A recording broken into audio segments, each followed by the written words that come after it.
Hola a todos y todas, espero que se encuentren en bienestar, que todo hasta ahora les haya fluido súper bien. Como lo prometido es deuda, pues por acá les traigo la grabación del tema desarrollo emocional en la infancia temprana. Ese es el tema que nos convoca hoy. Todavía hace parte del módulo uno. La idea es que ustedes puedan observar, analizar, que se puedan conectar, que hagan de cuenta que están conectados a la clase, digamos, de manera en línea, ¿cierto? Como lo hemos venido haciendo hasta ahora y que puedan tomar sus libretas, tomar apuntes y todo lo demás. Y una vez tengan sus dudas e inquietudes, pues cuando ya nos podamos encontrar en línea, ustedes puedan elevar ahí sus preguntas y allí en esos contextos poderlas resolver. Bueno, chicos, voy entonces a dar inicio, voy a compartir mi pantalla, chicos y chicas, recordando pues que somos un equipo diverso, entonces ahí me disculpan que no haya de pronto nombrado a los chicos y solamente a las chicas, pero bueno, chicos y chicas. Por acá como pueden observar en pantalla, tenemos, como les había nombrado al inicio, desarrollo emocional en la infancia temprana. Vamos entonces a dar lectura al derrotero de la agenda. Vamos a tener en una primera instancia introducción, presentación de la agenda, que es lo que estoy haciendo en este momento, conexión y reflexión. Mamá, ¿de qué color son los besos?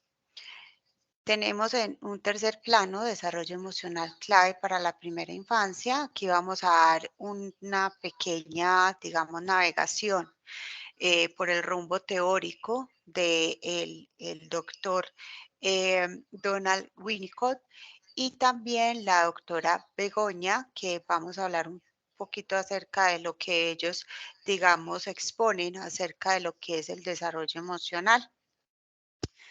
Seguidamente vamos entonces a dar continuidad con qué necesita un bebé, que esto se extrajo desde una recopilación muy asertiva que se hizo desde la UNICEF y la Fundación Caleidos, la tuve que anotar por aquí porque se me olvidaba. Entonces desde allí pues hicimos digamos, esta presentación ya con todo el sentido y con cada uno, con el despliegue de cada uno de esos aspectos claves que necesitan los niños y niñas cuando nacen. Vamos a ver de manera simultánea un video de neuroplasticidad cerebral que hace parte de alguno de los aspectos que necesita un bebé. Está allí pues reflejado. Y también tenemos las etapas del desarrollo emocional de los 0 a los 3 años de acuerdo a esta recopilación anteriormente nombrada. Finalmente vamos a dar entonces unas pautas para favorecer el desarrollo emocional y el cierre de la sesión. Listo, chicos y chicas, vamos entonces a dar continuidad aquí al cuento. Mamá, ¿de qué color son los besos? Quise traer este cuento a manera también de reflexión, pero también como forma de poder conectar con el tema que nos convoca y es la importancia que tiene el vínculo materno en relación con ese niño y esa niña y ese sostén emocional inicial que representa la madre para ese bebé que llega a este mundo que desconocido, que no conoce y la forma de cómo lo podemos trabajar también con las familias, en los diferentes programas que tenemos, tanto en el desarrollo infantil en medio familiar como en las HCB FAMI y los HCB tradicional. Entonces, los HCB tradicional y todos en general lo podemos trabajar en un contexto también de formación a familias, donde también pongamos ahí no solamente, digamos, ese cuidador primario, ¿cierto? Que representa ese sostén emocional que es la madre, sino también cómo esa figura paterna se puede también unir a estos procesos y que no solo la mamá es la que da el afecto, el abrigo y todo lo demás, sino que el papá dentro de esa crianza compartida, cómo viene a sumar a ese proceso de cuidado y crianza de los niños y niñas. Entonces, eh, por acá. Entonces voy a desactivar mi cámara para que ustedes y mi audio para que ustedes puedan escuchar.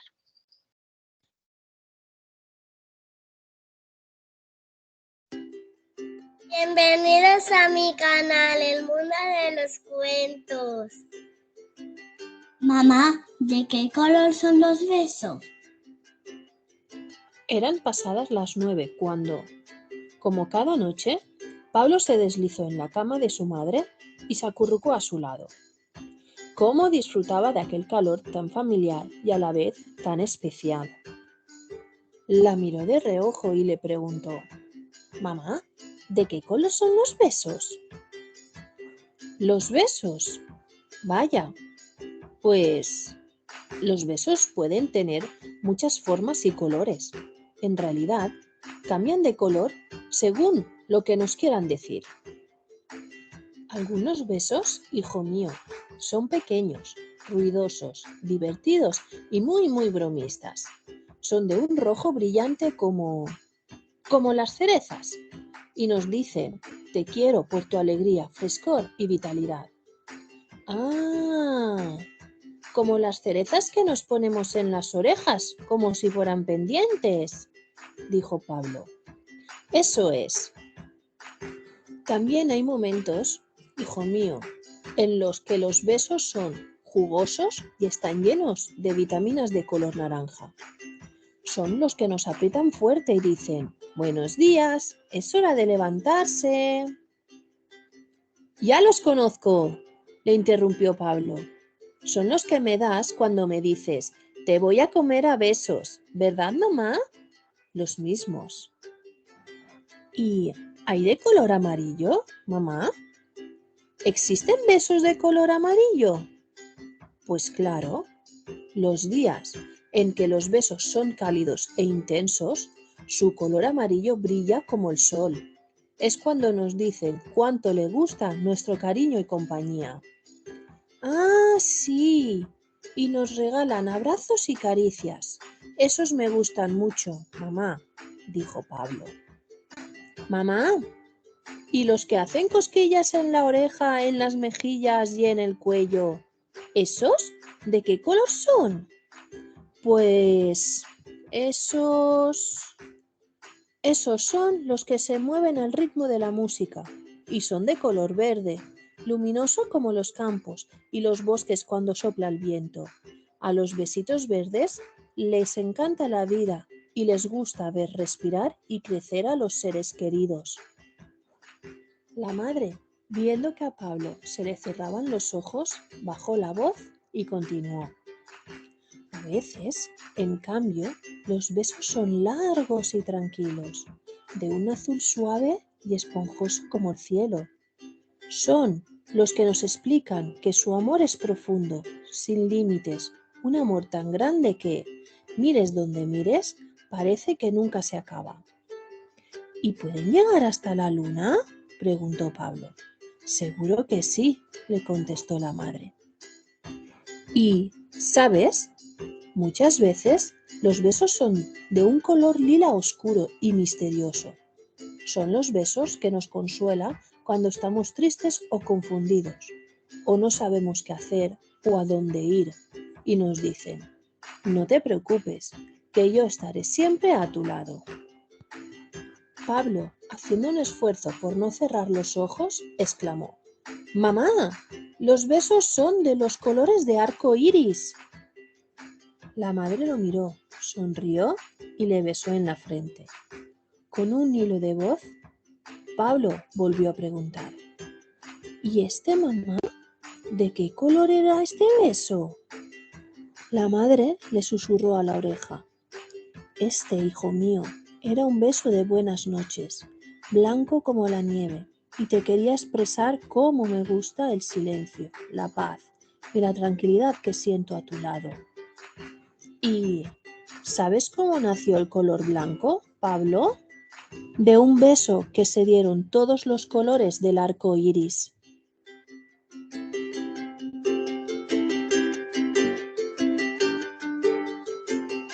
Si os ha gustado este cuento, dad muchos likes y suscríbete a mi canal.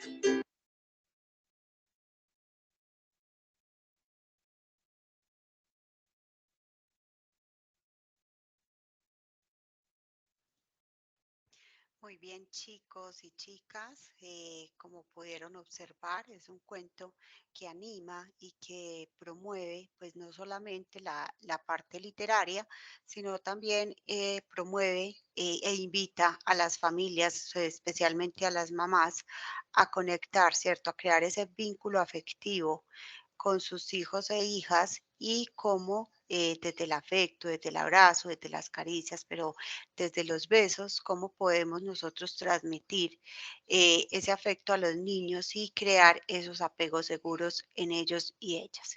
Y para ustedes, ¿de qué color son los besos? Bueno, ahí les dejo en reflexión. Vamos entonces a dar continuidad. Tenemos desarrollo emocional, clave para la primera infancia. Vamos a navegar entonces un poco en relación a eso que es desarrollo emocional. Y esto quise traer a conversar en esta ocasión a Donald Winnicott. Él pues nació en 1896, murió en 1971, creo que fue a causa un ataque al corazón, como que un paro cardíaco. Fue psicoanalista inglés, pero inicialmente se formó como pediatra. La influencia de su análisis personal y las observaciones que hizo con sus pequeños pacientes sustentaron su interés por el psicoanálisis y contribuyeron al desarrollo de sus teorías. Gracias a sus ideas originales y novedosas, es un analista que hoy en día tiene un peso importante en el psicoanálisis. Él inició sus estudios siguiendo a Freud, a partir de estas lecturas y también pues más adelante se unió con Klein, que es también una psicóloga clínica quien también apostó, hizo unas observaciones bastante interesantes en relación al desarrollo psíquico y emocional de los niños y niñas. Bueno, a partir de todo este proceso de estudio y demás que realizó el doctor Winnicott, él desarrolló una teoría desde un punto primitivo y lo fijó en dos periodos. El primer periodo lo nombró periodo inicial como dependencia absoluta que va desde los 0 a los 6 meses de edad. Y el segundo periodo lo nombró como la dependencia relativa que iría desde los 6 meses hasta los 2 años. Bueno, ¿en qué consiste ese periodo inicial y esa dependencia absoluta de los 0 a los 6 meses? Él hace un énfasis muy importante respecto a la función materna, ¿sí? Él la nombra funciones maternas para el desarrollo psíquico del yo. En un primer plano, pues encontramos la presentación del objeto, que es la presentación del pecho. Para el bebé, lo inicial, cuando se le presenta el pecho, es como el primer objeto al cual él tiene acceso, ¿cierto? Entonces, es el momento oportuno lo que genera una omnipotencia de que él mismo creó el objeto. Cuando se habla de omnipotencia, es esa capacidad, ese superpoder que los bebés creen tener y que ellos mismos se idean. Es como un efecto, un fenómeno de fantasía, el cual ellos acuden y creen que el objeto los hizo aparecer ellos por arte de magia, ¿cierto? Que ellos tienen un poder que hace que ese objeto aparezca. Luego viene entonces un concepto que el doctor lo denominó holding. El holding quiere decir en español tendencia, pero esto hace énfasis a la conducta de sostenimiento de la madre hacia el bebé, que permite que éste adquiera seguridad y que se sienta amado, permitiendo que integre la representación de sí mismo y los demás. ¿A qué viene la relación de este holding? Quiere decir ese primer contacto entre el bebé y la mamá, ¿sí? ese primer sostenimiento emocional al cual el niño se encuentra, porque los bebés llegan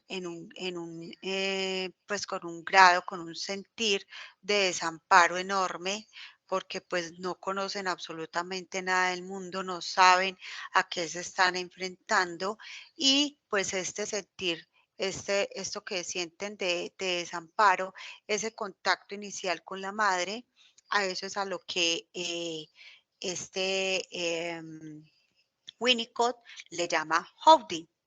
Luego viene el Hendwil, que en español sería manejo, y que esto hace referencia a la manipulación que hace la madre al cuerpo de su bebé. Entonces es el contacto que tiene al momento de bañarlo, cambiarlo, vestirlo, entre otros, lo cual responde a la correspondencia entre fantasía y realidad.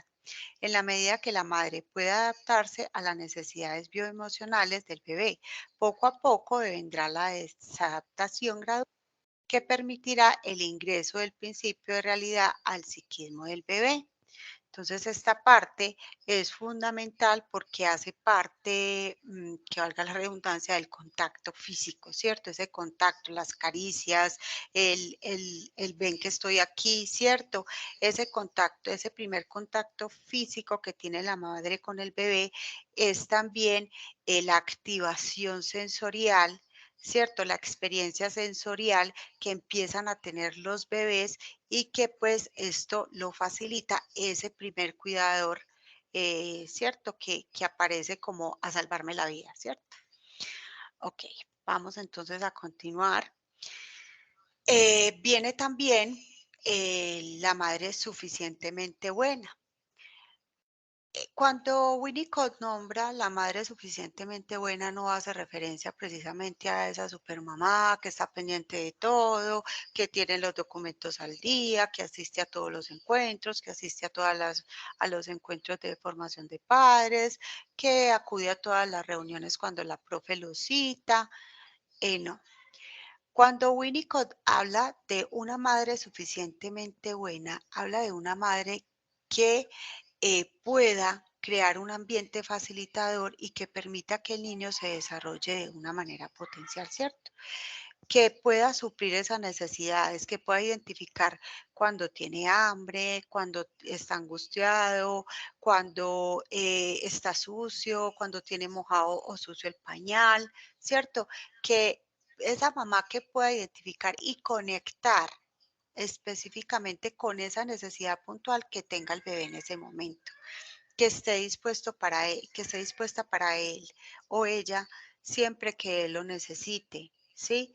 Y esto no apunta específicamente, como lo nombraba, pues es que digamos, la concepción que nosotros tenemos de malo, de bueno, es un asunto muy desde la percepción, ¿cierto? Es un concepto muy subjetivo porque cada cual tiene una mirada diferente respecto a lo que es bueno o es malo, pero Winnicott hace la referencia a que esta madre debe ser suficientemente buena precisamente en ese aspecto, en el lugar, digamos, en la función que cumple ese, digamos, ese cuidador primario, ese sostén emocional primario que tiene el bebé y que es su madre, ¿sí? Bueno, viene entonces el segundo periodo de dependencia relativa que nombra Winnicott y es que va desde los 6 meses a los 2 años. Aquí dice el doctor que es el periodo de formación del ego del yo. El infante es consciente de su necesidad y de que sus acciones, por ejemplo, llorar, causan una reacción y que regresa a la madre. Aquí empieza el proceso de desilusión gradual donde progresivamente el niño cubre las necesidades que ya no cubre la madre. Aquí se origina el objeto transicional y se prepara para el destete, destrucción de la ilusión de omnipotencia y cese de la alimentación a pecho. ¿Eso qué quiere decir? Que ya el niño es consciente de que él es una persona aparte, que él es un sujeto, esto lo nombra también él como desde el verdadero self y el falso self. Entonces, el verdadero self hace parte del individuo como tal, desde lo que parte de sí mismo, el yo interno, todo lo que puedo hacer, lo que puedo pensar, lo que puedo ser yo como sujeto individual, ¿cierto? Y el falso self es ese sujeto que empieza a interactuar con otro y que depende de las, digamos, normas sociales y demás para yo poderme desenvolver, ¿cierto? Es una teoría que aparentemente puede ser compleja en el momento de comprender cada uno de los factores y los puntos que expone el doctor, pero una vez la comprendemos, empezamos a encontrarle el sentido a cada uno de esos aspectos que él nombra allí. Inclusive, él hace referencia a la madre insuficientemente buena. Y dentro de esos estudios que él alcanzó a realizar, descubre que una de las patologías que, por ejemplo, hoy vemos desde la adolescencia, esquizofrenias, espectros, eh, trastornos límites de la personalidad, etcétera, pueden venir de esa experiencia con esa madre insuficientemente buena que en su momento no brindó esas necesidades que necesitaba o requería ese bebé para poder tener un desarrollo emocional óptimo y adecuado, ¿sí? Bueno, vamos a ver entonces a la doctora Begoña Ibarrola. Ella nació en Bilbao, de España, en 1954. Es terapeuta infantil durante 15 años. Es licenciada en psicología, escritora, catálogo de cuentos en los que les muestra el camino de las emociones como recurso para la vida. La doctora Begoña, en una de sus ponencias, ella hace énfasis y da el concepto de desarrollo emocional, donde manifiesta que el desarrollo emocional o afectivo se refiere al proceso por el cual el niño construye su identidad, su autoestima, su seguridad y la confianza en sí mismo y en el mundo que lo rodea, a través de las interacciones que establece con sus pares significativos, ubicándose a sí mismo como una persona única y distinta. A través de este proceso, el niño puede distinguir las emociones, identificarlas, manejarlas, expresarlas y controlarlas. Es un proceso complejo que involucra tanto los aspectos conscientes como los inconscientes.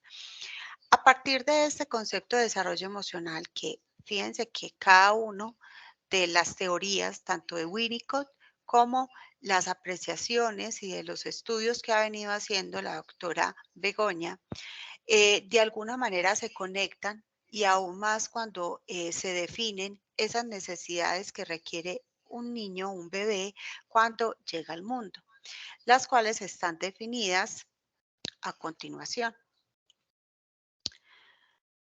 Primero, tenemos el sostén emocional. En segundo plano, tenemos la constitución de la regulación afectiva. En tercer lugar, tenemos la constitución de la confianza básica. En un cuarto plano, lo interpersonal configura el mundo interno. En quinto lugar, influencia de los vínculos afectivos en el desarrollo cerebral.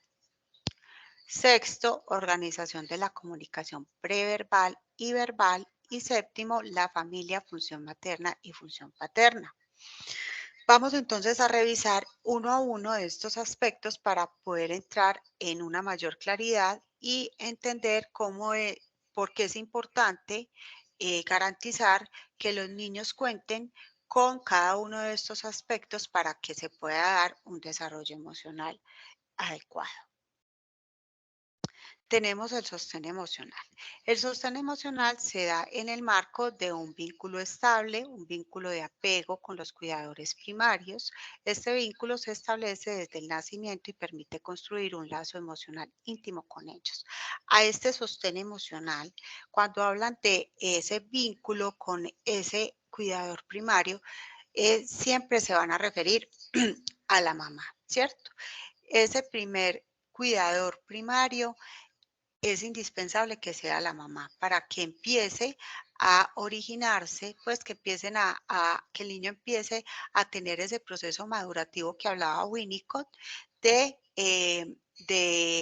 poder asumir el hecho de que, bueno, yo no soy algo imaginado, esto que estoy viendo no es imaginado y yo no soy omnipotente en el sentido de hacer aparecer este objeto grande que se llama mamá y que me trae pecho, sino que empieza a valorar y a tener sentido de la realidad, porque ese primer cuidador primario le ofrece la tranquilidad y acompaña el proceso para que él pueda identificar qué es lo que está pasando, ¿sí? Bueno, viene la constitución de la vinculación afectiva. La regulación afectiva solo puede tener lugar en el contexto de una relación con otro ser humano, el contacto físico y emocional. Acunar, hablar, abrazar, tranquilizar, permite al niño o niña establecer la calma en situaciones de necesidad e ir aprendiendo a regular por sí mismo sus emociones. Es indispensable el afecto siempre, acompañar cuando los niños, los bebés están llorando. He escuchado en muchísimas ocasiones cuando dicen, ay, ya, déjelo llorar, que es que ellos nacen con el sueño cambiado. Ay, no lo cargue, que es que si lo carga, lo va a resabiar. Son mitos y que cuando yo caigo a, a obedecer a esos mitos, ¿cierto? A esas, digamos, pensamientos de los abuelos o de las experiencias que hayan tenido otras personas en ese proceso de crianza, créanme que no favorece para nada el desarrollo emocional de los niños.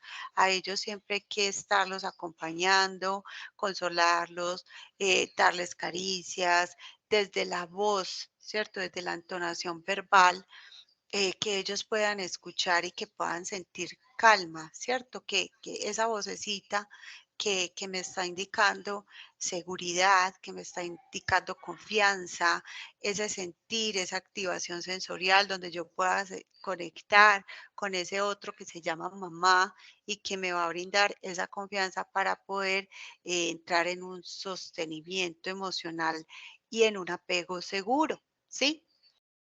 Viene entonces la constitución de la confianza básica.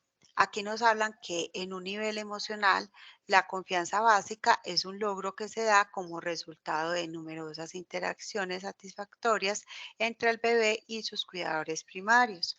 La confianza se relaciona con la seguridad que un niño tiene de saber que sus cuidadores son sensibles a sus necesidades físicas y emocionales.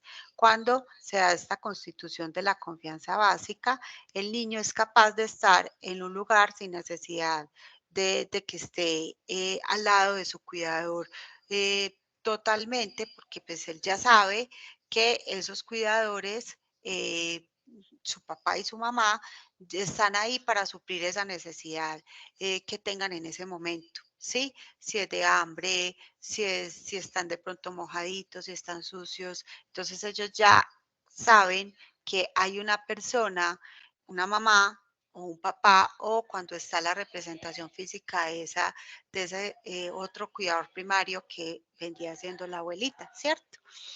En sus casos, pues, digamos, generales. Bueno, viene lo interpersonal, configura el mundo interno, los modos en que los adultos se ocupan del niño o niña, las interacciones y la comunicación con él o ella se internalizan y el sujeto construye así los modelos de sí mismo que lo reflejan. El modo en que sus padres lo ven, imágenes transmitidas no solo en el decir, sino también en el hacer con él o ella. A esto que se hace también referencia a lo que Winnicott llamaba el super self y el verdadero self, perdón, y el falso self, ¿cierto? Que es esa parte interpersonal, que es cuando el niño interactúa con el mundo, con los otros, con esos cuidadores primarios y que le ayuda a configurar ese mundo interno y a separarse de estas personas, ¿cierto? A reconocer que es un individuo más, perdón, y que puede interactuar y hacer parte de una sociedad. Y viene entonces también la influencia de los vínculos afectivos en el desarrollo cerebral. El desarrollo del cerebro del infante depende en parte de las experiencias que vive. El vínculo temprano tiene un impacto directo en la organización cerebral. Existen periodos específicos llamados periodos ventana, en los que se requiere, determinados estímulos para el óptimo desarrollo de algunas áreas cerebrales. Esta estimulación adecuada depende del establecimiento de un vínculo temprano satisfactorio. Cuando se habla de los llamados periodos ventana, aquí se está haciendo también énfasis a lo que ahorita conocemos como la neuroplasticidad, ¿sí? Que son ese desarrollo de habilidades y destrezas, pero cómo digamos, el cerebro y más que todo en la infancia, se puede dar un mecanismo de plasticidad donde cuando empiezan a interactuar o a tener experiencias en diferentes ámbitos y con diferentes elementos, el el cerebro puede tener y llegar a su máximo desarrollo madurativo de una manera muy apropiada. Em, para entender un poco más acerca de todo este proceso de neuroplasticidad y la importancia que tiene en el desarrollo cerebral del ser humano desde que nace, ¿cierto? Desde sus primeros años, inclusive hasta su vida adulta, quise traer un video donde nos hablan y nos cuentan la historia de cómo es que descubren este fenómeno y cómo influye esto en nuestras vidas. Entonces, voy a pasar por acá a otra diapositiva para que ustedes puedan entonces escuchar.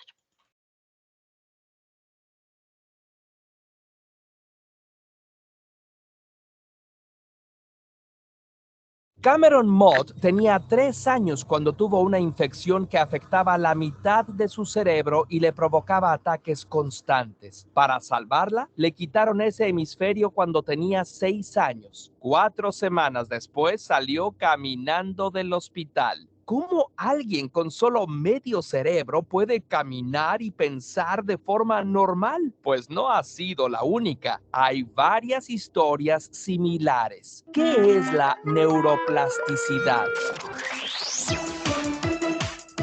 Este tema fue propuesto por Andrés Pozos y elegido por todos nuestros mecenas. Les estamos sumamente agradecidos. Tú también puedes proponer temas, votarlos, aparecer en los créditos y recibir saludos. Da clic en el botón unirse de nuestro canal de YouTube o ingresa a patreon.com/curiosamente.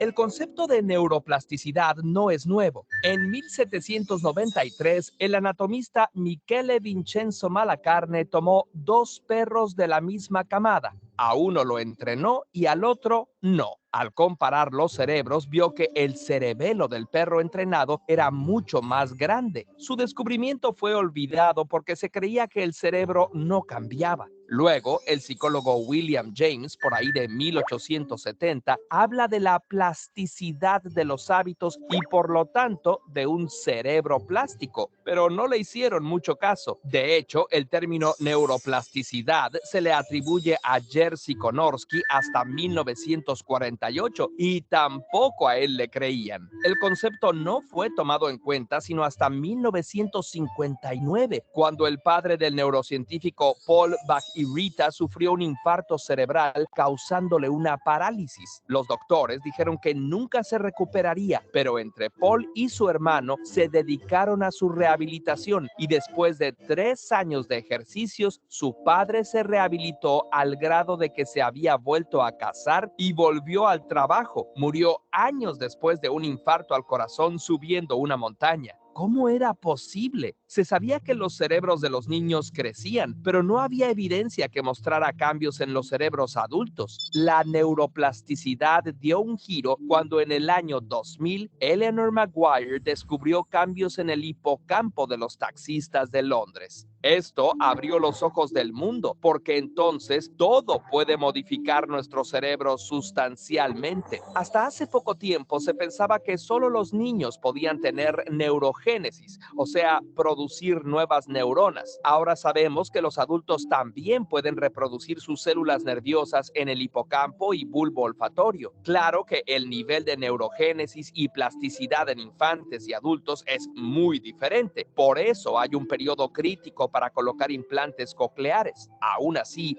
ambos tienen la habilidad de crecer y o reorganizar las neuronas y redes neuronales para que el cerebro funcione de forma diferente a como lo hacía. De hecho, la neuroplasticidad en adultos es sumamente estudiada porque es lo que hace la diferencia en pacientes que han sufrido infartos cerebrales. Pero, ¿cómo es posible que el área visual de personas ciegas se active cuando leen braille? Que áreas auditivas de personas sordas se activen cuando se comunican con lengua de señas, o que un cerebro dañado se reorganice para que la parte sana pueda hacerse cargo, como el caso de Cameron. Todo empieza con cambios en la química del cerebro, y si estos cambios químicos se mantienen, entonces hay cambios estructurales y funcionales a largo plazo. Imagina que estás intentando aprender un nuevo instrumento. Al principio, las neuronas involucradas comienzan a tener mucha actividad, y si esta actividad se mantiene, se empiezan a liberar más neurotransmisores, o puede que haya un incremento de receptores y las sinapsis se potencian. Con el tiempo puede haber cambios en las estructuras, por ejemplo, un aumento de dendritas o de terminales de axón. No se conoce con precisión cómo sucede todo esto, pero se sabe que la repetición y práctica son fundamentales. Pero no todo es maravilloso. Así como la neuroplasticidad nos permite modificar nuestro cerebro para bien, también nos permite modificarlo para mal. Como puede haber una potencialización de la sinapsis y de las estructuras, también puede ocurrir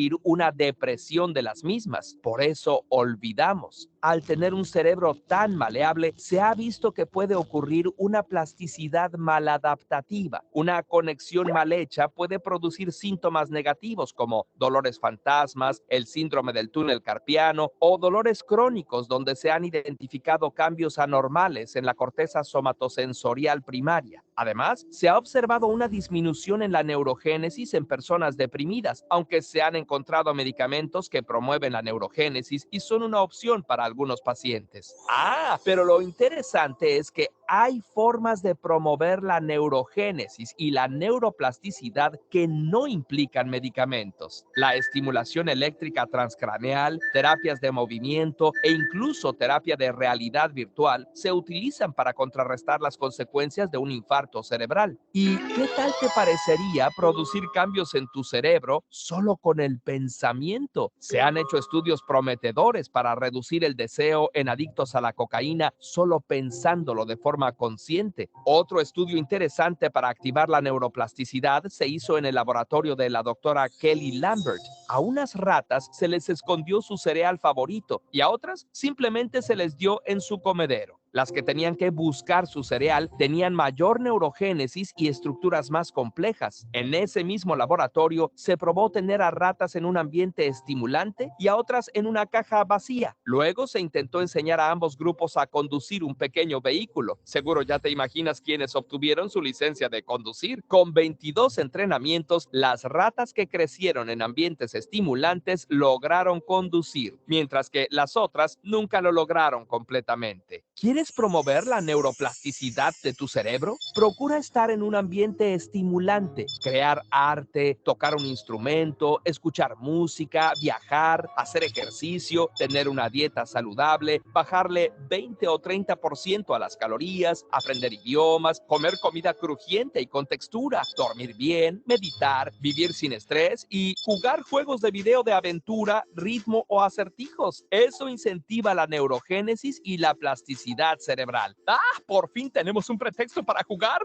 Aunque aún no se entiende en su totalidad, las aplicaciones de la neuroplasticidad son enormes. Desde evitar la enfermedad de Alzheimer, tratar a pacientes con ansiedad y mejorar nuestras capacidades mentales, hasta apps que convierten sonidos en una imagen visual para que padres sordos puedan empezar a escuchar a sus bebés a través de su vista. Ahora que sabes que todo lo que haces, aprendes y experimentas cambia tu cerebro, cuida y moldea ese cerebro que quieres tener. Curiosamente, muchas gracias a todos nuestros mecenas por apoyarnos mensualmente y darnos la oportunidad de seguir haciendo videos. Le mandamos un saludo especial a Adrián Ruiz Díaz, Alberto Campano, Daniel Guerrero, Daniel Larrea, Dominic Jacobsen, Esaú Boforques, Javier Navarro, Familia Rebollo Sainz, Felipe Retamales, Francisco Dueñas, Francisco Queda, Kuraikiri.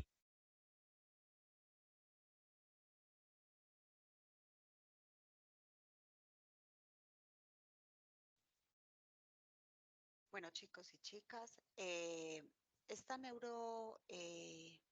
este aspecto de neuroplasticidad, como ustedes pudieron observar, es clave en el desarrollo del cerebro de los niños y niñas, específicamente en la neurogénesis que nombran, ¿cierto? En la creación de nuevas neuronas y cómo las experiencias que nosotros le podemos brindar a los niños y niñas puede ser clave, puede ser no, es clave para potenciar no solamente, ¿cierto?, su desarrollo emocional, sino también todo su desarrollo cognitivo, psíquico, físico y social, ¿cierto? Todo desde su dimensionalidad, ¿cierto? Multidimensionalidad, lo que representa el niño, cómo lo podemos hacer. Por eso es que cobra sentido todo lo que hacemos a través de las actividades rectoras, ¿sí? Fíjense que cuando nosotros traemos frente a los niños este tipo de experiencias artísticas, literarias, teatrales, desde el juego simbólico y demás, hacen que de alguna manera los niños y las niñas vivan experiencias que permitan que ellos puedan avanzar en esos procesos del desarrollo, ¿sí? Eh, Hace algún tiempo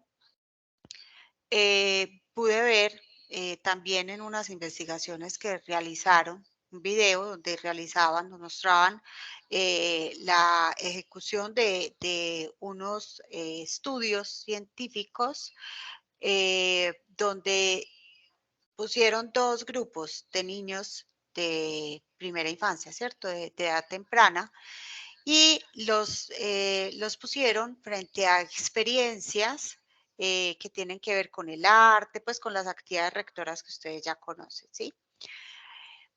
Y empezaron a descubrir, allí vieron que cuando estos niños, el grupo de niños que estaban teniendo estas experiencias sensoriales con este tipo de actividades artísticas, de la manipulación de diferentes materiales concretos, de materiales no estructurados como los naturales, la tierra, las hojitas secas, las piedritas, etcétera, empezaron a ver cómo algunas áreas del cerebro empiezan a iluminarse y a activarse, o sea, empiezan a generar una mayor actividad y cómo se empiezan a crear también ese proceso de neurogénesis que nombraban acá, ¿sí? En este video. Entonces, por eso es que cobra sentido cada una de las acciones que nosotros hacemos en campo y el llamado siempre, creo que repetitivo, a las madres y a los cuidadores, de esos cuidadores significativos de los niños y niñas, para que creen esos vínculos afectivos, dado a que este es el pilar, o sea, este es el momento clave para permitir que los niños y niñas puedan tener un desarrollo integral en todas las áreas de su vida. Listo, entonces vamos a continuar por acá con eh, lo que necesitan los bebés para tener un buen desarrollo emocional. Viene entonces la organización de la comunicación preverbal y verbal, reconociendo que esa comunicación preverbal apunta específicamente a esas acciones que no están, pues que es como desde la imagen, ¿cierto? Desde lo que hacemos para comunicarme, el gesto, eh, digamos, esa comunicación desde lo que nosotros hacemos con los niños cuando tenemos cualquier emoción, ¿cierto? Si estamos tristes, si estamos alegres, esa comunicación preverbal es a la que hacen referencia, a lo que nosotros conocemos como la comunicación no verbal. Y es fundamental esta interacción entre el niño y los cuidadores, ¿cierto? Bueno, tenemos también en otro plano la familia, que es la función materna y paterna. Aquí nos dicen que la familia cumple la función de asegurar la supervivencia del niño y el crecimiento y desarrollo adecuado para luego facilitar lo sólido del núcleo primario, armando nuevos vínculos, madre y padre. Son funciones que van más allá de los seres humanos que lo encarnan y el buen desarrollo de un niño dependerá de la complementariedad de estas funciones. Ambos poseen acciones específicas a saber. Ahora bien, chicos y chicas, ¿a cuánto no nos ha pasado los que hemos vivido experiencias cercanas donde hay de pronto la carencia de esa figura paterna? eh, Cuando ya son adolescentes, ahorita, pues digamos, en la época mía, pues por lo general no se veían pues como tantas estas separaciones, pero la importancia de acompañar los primeros años que esté la presencia de estas dos figuras para que ese desarrollo emocional sea óptimo. Cuando hay una ruptura, ¿cierto? Cuando hay una separación de papá y mamá, empiezan a gestarse también situaciones conflictivas emocionales en los niños y las niñas. Por eso acá nos hablan de la importancia de esa función materna y paterna. ¿Qué nos dicen cuál es la función materna? Aquí vamos yo creo que a entrar en conexión y en sintonía con lo que nos nombran dentro de los aspectos a tener en cuenta. Y es que la función materna aporta la lengua con la que se comunica el bebé. Todos los niños nacen con la capacidad de hablar cualquier idioma, pero solo adquieren la lengua del cuidador que los cría, de ese primer cuidador primario. Perdón. Es un continente afectivo y efectivo de las sensaciones del bebé. Ayuda al bebé a diferenciar entre su mundo interno y su mundo externo. Transforma el hambre en satisfacción, el dolor en placer, el desamparo, característica de los humanos, en tranquilidad. Esto es la función materna. Viene entonces la función paterna. ¿Qué nos indican aquí? Que permite que el bebé aprenda a vivir sin tanta dependencia y comience su camino de autonomía intervenido en la intensa relación del bebé con su madre o con quien cumpla esta función. Pone las reglas y organiza el funcionamiento del niño para que establezca su mundo vincular, incluido en relaciones más amplias.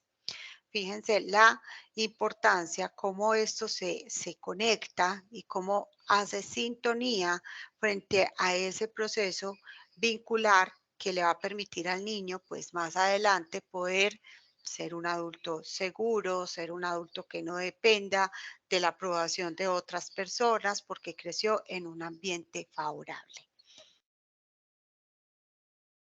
Y bueno, y tenemos las etapas del desarrollo emocional de los 0 a los 3 años. Aquí tenemos entonces de los 0 a los 3 años esas emociones primarias. Los niños y niñas nacen con la capacidad, pues nacen con la capacidad de distinguir esas emociones primarias, ¿sí? Durante los 3 primeros meses, sus reacciones emocionales, cuando se sienten bien o mal, a veces son exageradas, ¿cierto? El llanto o reacciones positivas y sonrisas, pues en un principio pueden ser una descarga, ¿cierto? Pero luego pasan a convertirse en elementos de comunicación con intencionalidad, pues se dan cuenta de que sus gritos le proporcionan satisfacción de sus necesidades y más tarde incorporan el gesto y pues más adelante las palabras. Bueno, a partir de los 4 a 5 meses aparece la rabia y el disgusto. Aquí ya responden cada vez más a las caras y a la voz, puesto que a partir más o menos de las 10 semanas son capaces de distinguir las caras, perdón, de alegría, de tristeza y de enfado. Y asimismo, pues aprenden a imitarlas. A partir de los 6 a 7 meses aparece la tensión y el miedo. Aquí reaccionen ante lo desconocido con cierta atención, dado a que pues están en una edad donde ya son capaces de retener un poco la memoria, objetos y personas, se alegran al ver caras conocidas y de forma complementaria pues sentirán miedo ante la presencia de pronto de adultos extraños o personas que no conocen, ¿sí? Con todo esto, el miedo y la ansiedad que manifiestan ante la separación temporal, generalmente de la madre o del adulto con quien generan esa conexión primaria, ¿cierto? Ese vínculo afectivo básico es uno de los principales problemas emocionales que a veces los niños y niñas afrontan cuando tienen entre estos 7 y 10 meses, edad en que ya perciben pues como esa separación, ¿sí? Bueno, bien, entonces, los 8 meses, los niños a partir de los 8 meses aproximadamente, empiezan a tener un cierto sentido de la broma, ¿sí? Entonces ya hacen acciones, lo que nosotros colonialmente llamamos payasadas o acuden al recurso chistoso, acciones pues graciosas para nosotros, ¿sí?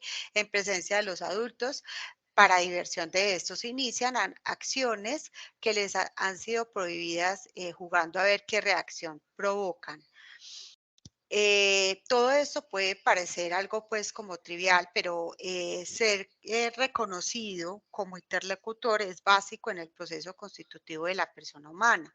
Los niños no solo necesitan ser atendidos en sus necesidades primarias de alimentación y de cuidado pues asistencial, sino que también necesitan ser validados, ¿cierto? Que estos actos comunicativos el adulto también lo reconozca y que nosotros también lo acompañemos. Sí, quizás pues a través de la risa, del humor y de estos recursos que utilizan los niños para poderlo hacer. Bueno, viene ya la etapa de los 9 meses, donde ya aparece, pues expresan alegría, disgusto o rabia. A partir de, bueno, se dan cuenta si las personas están contentas o enfadadas con él y reaccionan de manera diferenciada. Aquí se puede empezar a dar un poco como el fenómeno, empieza a aparecer como esa empatía, ¿cierto? Esa situación, ese fenómeno de reconocer de pronto las emociones del otro, lo que anteriormente también veíamos sobre las neuronas espejo, ya empiezan también como a instaurarse, a hacerse más digamos, representativas. Al año, a los 12 meses, capta la información que le ofrece el adulto si debe aproximarse ante un extraño o no.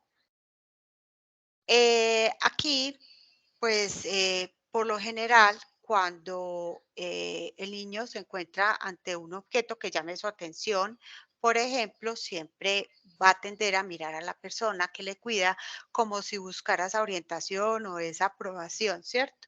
Dependiendo de esa expresión que ponga el adulto, el niño aprende también a identificar si se acerca o no, ¿cierto?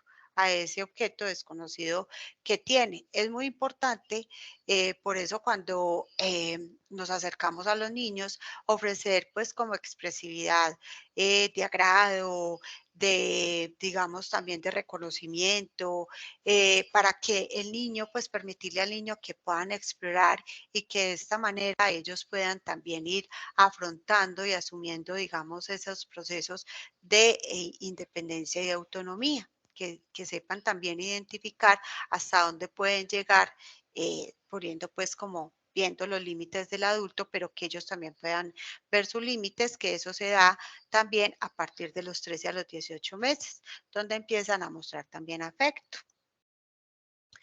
En esta etapa, el niño comienza a mostrarse amoroso, se empieza a hacer evidentes, ya perdón, los besos y abrazos, no se hacen esperar, digamos, a medida que exploran las sensaciones agradables que traen consigo el contacto físico, ¿cierto? Y también a partir de los 9 meses pueden aparecer los celos. A esta edad el narcisismo está en su furor, acompañado de nuevos sentimientos, ¿cierto? Como la ansiedad, pero también la confianza en sí mismo, el orgullo y la frustración. ¿Sí? También puede desarrollar miedo frente a cualquier situación, tener dificultad para conciliar el sueño, también se puede presentar y experimentar periodos de regresión en los cuales actúa como un recién nacido, hacen como si fueran bebecitos. Bien, entonces, de los 19 a los 20 meses, en esta etapa se puede presentar ya el conflicto y la frustración. Es un periodo emocional de difícil manejo, pues el deseo de independencia, de autonomía, de menor riñe con necesidad actual de dependencia. Este tira y afloje de soltar, ¿cierto? Tirar y aflojar generan en él un gran conflicto y frustración.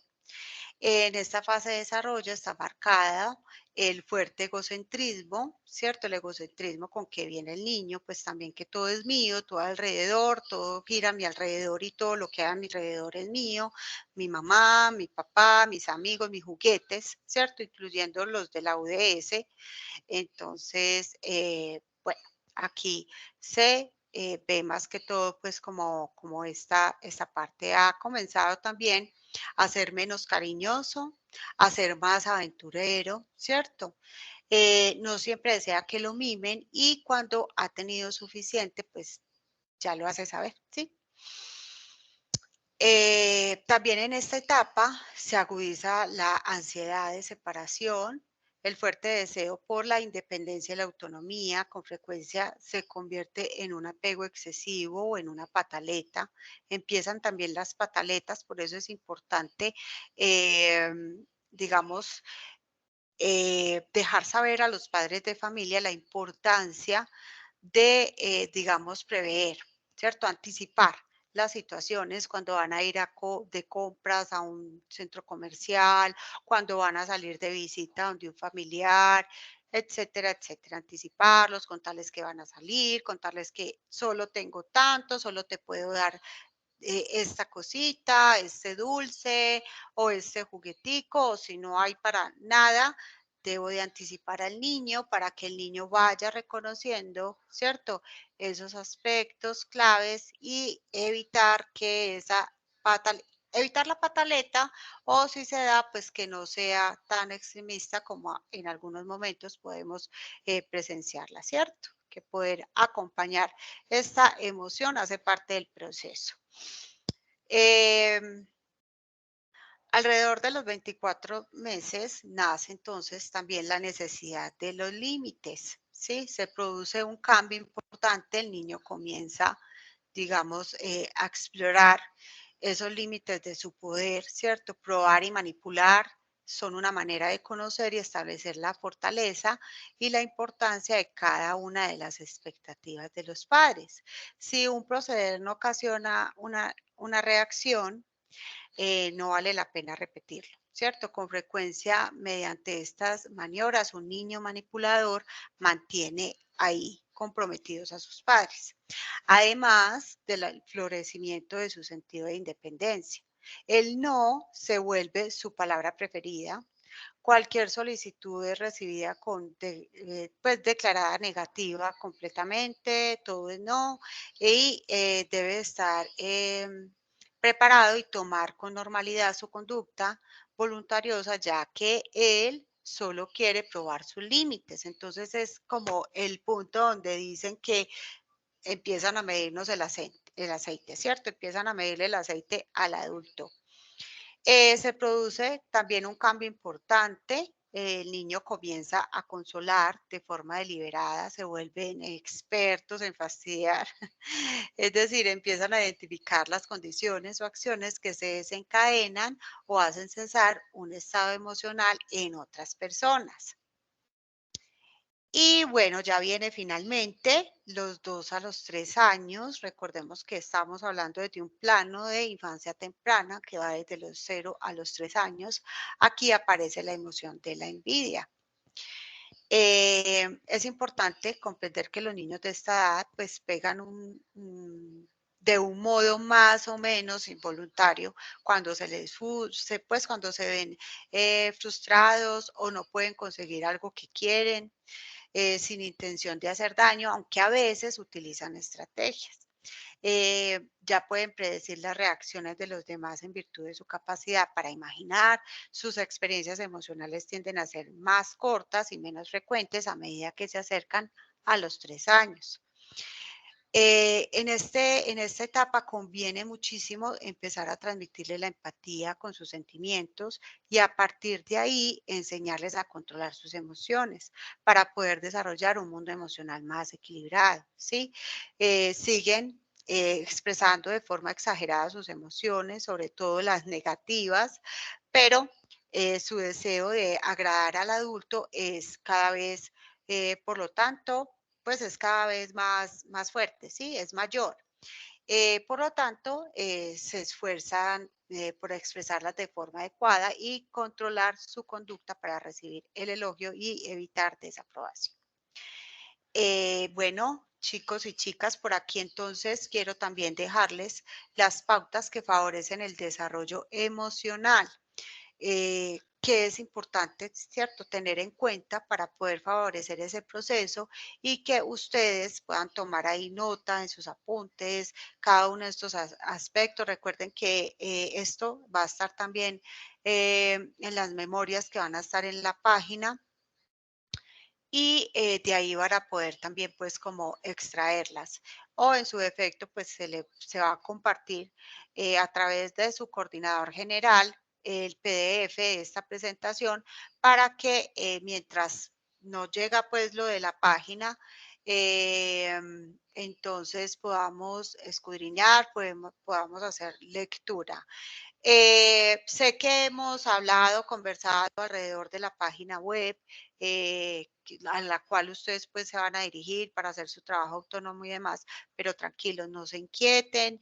La página está ya casi lista. Lo que pasa es que hemos tenido varias dificultades desde lo técnico y también pues la persona que ha venido haciendo este ejercicio se le han presentado algunas otras que hacen parte pues más de lo personal, entonces por eso digamos, se ha presentado la barrera para hacerlo, pero ya está próxima a estar lista y se espera que en el inicio del módulo 2, que sería ya una vez terminemos el tema de el desarrollo psicosocial en la primera infancia. Empezamos el módulo 2 y en este inicio vamos entonces a mostrarles a ustedes la usabilidad de la página web. Listo, entonces nos vamos. Pautas que favorecen el desarrollo emocional. Bueno, vemos empatía hacia el bebé, clima de amor y respeto a su individualidad, crear un vínculo afectivo suficientemente fuerte y seguro, estimular la expresión de sus emociones, poner nombre a lo que sienten cuando no son capaces de hacerlo, atender sus necesidades emocionales, animarle a explorar toda la gama de sentimientos y emociones sin reprimirle, ponerle límites claros, coherentes y adecuados a su desarrollo, favorecer su autonomía, ayudar solo cuando sea necesario, ayudarle a salir de las rabietas y a entrar en calma, utilizar un tono de voz adecuado al dirigirnos a él, calmar y enseñar a calmarse cuando está nervioso, expresar con claridad de forma no verbal y verbal todo tipo de emociones, no obligarle a compartir cuando no está preparado y no ridiculizar sus miedos. Estas son entonces las pautas que favorecen el desarrollo emocional. Y pues bueno, chicos y chicas, con esto ya damos cierre del tema que teníamos para ustedes en representación, digamos, la sesión número 4 del módulo 1, desarrollo emocional en la infancia temprana. Ya saben pues que si tienen alguna duda o pregunta, se pueden poner en contacto conmigo. Y bueno, esperamos de todo corazón que hayan aprendido algo nuevo con este tema, que hayan podido levantar sus apuntes, sus dudas, sus inquietudes y demás. Y bueno, me despido, que estén muy bien y que tengan luz y éxito en todo lo que emprendan para esta semana. Un abrazo fraternal para todos y todas. Bye.